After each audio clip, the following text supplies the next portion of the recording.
सज्जनों, ये उस समय की बात है जब इंदिरा गांधी की राजनीतिक महत्वाकांक्षा बहुत बढ़ गई थी।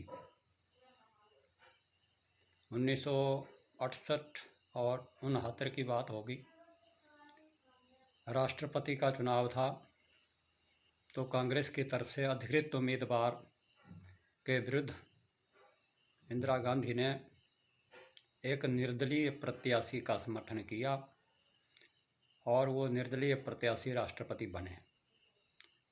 उसके बाद चुनाव हुए, कांग्रेस की सरकार बननी थी, कांग्रेस को बहुमत मिला और मोरारजी देसाई ने प्रधानमंत्री का पद संभालना था, परंतु इंदिरा गांधी को यह मंजूर नहीं था और इंदिरा गांधी ने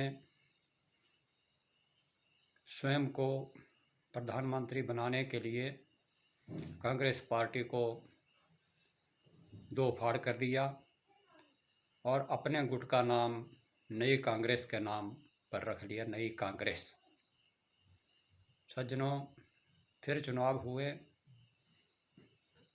इंदिरा गांधी की कांग्रेस को बहुमत मिला, परंतु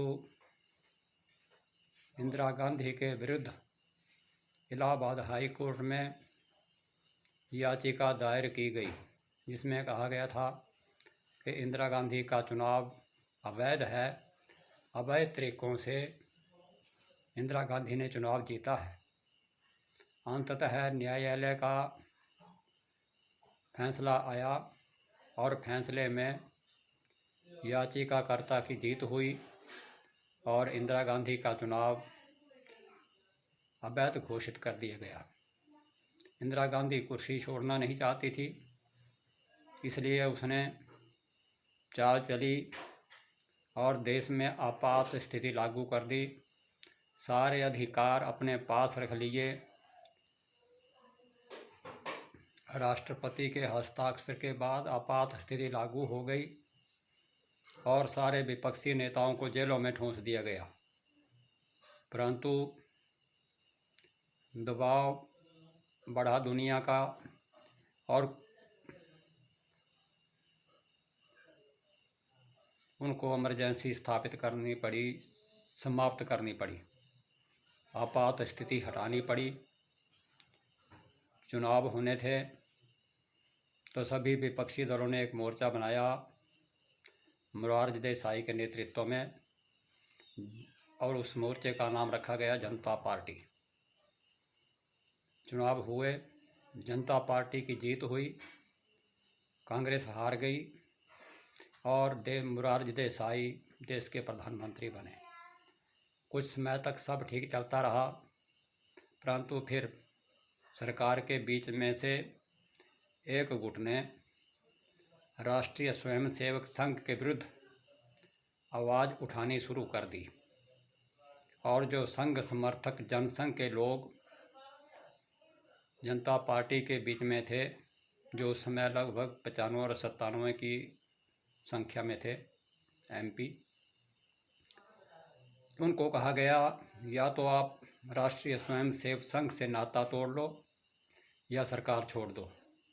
अंततः जनसंघ के समर्थकों को सरकार छोड़ने पर फैसला लेना पड़ा। उन्होंने सरकार छोड़ दी, दोबारा चुनाव आए और जनता पार्टी से अलग हुए जनसंघ के समर्थकों ने अपने नई पार्टी की स्थापना की, जिसका नाम भारतीय जनता पार्टी रखा गया, जिसका चुनाव चिन्ह कमल निशान मिला। सज्जनों, भारतीय जनता पार्टी का नारा सबका साथ, सबका विकास और सबका विश्वास है। यह नारा बहुत ही सर्वोत्तम और देश के हित के लिए बहुत ज़रूरी है। भारतीय जनता पार्टी सदा आगे बढ़ती रहे, लोगों के मनों को भाती रहे, कमल का फूल हमेशा खिला रहे। ये भारतीय जनता पार्टी और कमल के निशान का जन्मदिन 6 अप्रैल को मनाया जा रहा है। इस दिन ही भारतीय जनता पार्टी की स्थापना हुई थी। इसके लिए मेरी तरफ से सारे भाजपा परिवार को बहुत बहुत जन्मदिन की बधाई। भारतीय जनता पार्टी की स्थापना के दिवस की बधाई, शुभ मंगल कामनाएं। धन्यवाद। जय हिंद।